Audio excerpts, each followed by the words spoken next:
Imagine something so tiny it could sit on the tip of a pencil, yet powerful enough to wipe out an entire classroom in seconds.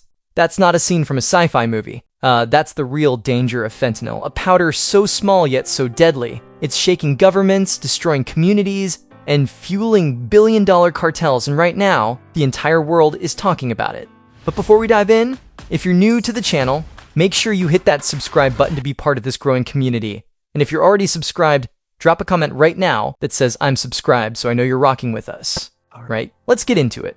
Fentanyl sounds like a medical term you'd hear in a hospital, right? And that's exactly where it started. Back in the 1960s, scientists created it as a painkiller, a miracle drug for people in surgery or battling cancer. Hospitals still use it today, legally in controlled doses. But here's the twist. On the streets, it's a whole different story. Criminal networks realize that fentanyl is up to 50 times stronger than heroin and 100 times stronger than morphine. Imagine comparing a drop of water to a raging ocean. That's the difference in power. And this strength made it the perfect tool for illegal drug markets. Here's the scary part. People often don't even know they're taking fentanyl. Dealers mix it into fake pain pills, anxiety tablets, or street drugs because it's cheap and addictive. Imagine buying a chocolate bar and discovering it's filled with razor blades. That's how dangerous these fake pills are.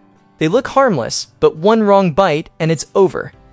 Just a few milligrams, smaller than a grain of salt, can be fatal. So why is the whole world suddenly buzzing about fentanyl? Because it's no longer just a local problem, it's a global crisis. In 2025, world leaders started pointing fingers. The United States recently named China, India, Pakistan, and Afghanistan as key players in the fentanyl supply chain. China is accused of providing the raw chemicals, India and Pakistan act as transit points, and Mexico has become the factory where powerful cartels turn it into counterfeit pills. The result? A deadly supply chain that stretches across oceans and lands straight in American cities. And this isn't just about drugs. It's about politics. The US government calls it a national security threat. Tens of thousands of overdose deaths every year, hospitals overwhelmed, families torn apart, and countries are blaming one another. It's almost like a global chess match. Each nation moving pieces, pointing fingers, but nobody fully winning. Now let's zoom in on the human side, because behind all the politics and headlines are real lives lost. In America, fentanyl overdose has become the leading cause of death for young adults between 18 and 45. Think about that. Not accidents, not car crashes, not diseases, but fentanyl. Families lose children who thought they were taking a simple pill to help with stress, or a painkiller after surgery, or even something they bought online. They go to bed and never wake up. Imagine a college student taking one pill before an exam to calm down, only to vanish forever. That's how fast fentanyl works. One moment alive, the next, gone. And it's not just the United States. Canada is facing it. Europe is facing it. Even in Australia and Asia, cases are rising. It's like a wildfire that started in one forest, but the winds are spreading the flames across the entire planet. Why is it spreading so fast? The answer is simple: money. Fentanyl is the dream product for cartels.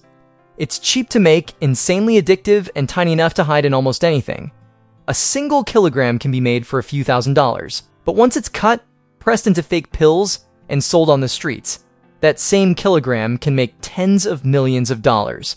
Imagine turning a single loaf of bread into enough slices to feed an entire country. That's the profit scale here. The greed is so massive, it's unstoppable. And governments are terrified. Not just because of the health crisis, but because fentanyl is almost invisible. Traditional drug detection methods don't work as well. Border agencies record amounts every year. But even with record busts, tons more slip through. It's like trying to catch smoke with a net. Nearly impossible. The US blames China for the chemicals, China blames America for its high demand, and Mexico is a cotton mill. It's not just a drug problem anymore. It's turning into a diplomatic battle with sanctions, restrictions, and heated arguments at the global table. So the big question, can this crisis be stopped? Right now, countries are trying everything. Schools are teaching kids about the dangers of fentanyl, hoping education can save the next generation. Border security is using high-tech scanners and even AI to detect shipments. Medical teams are distributing naloxone, the antidote that can reverse overdoses in seconds, and governments are pushing stricter penalties for traffickers. But it's a constant race. Cartels and illegal labs keep changing the chemical formula just slightly, so the law can't keep up.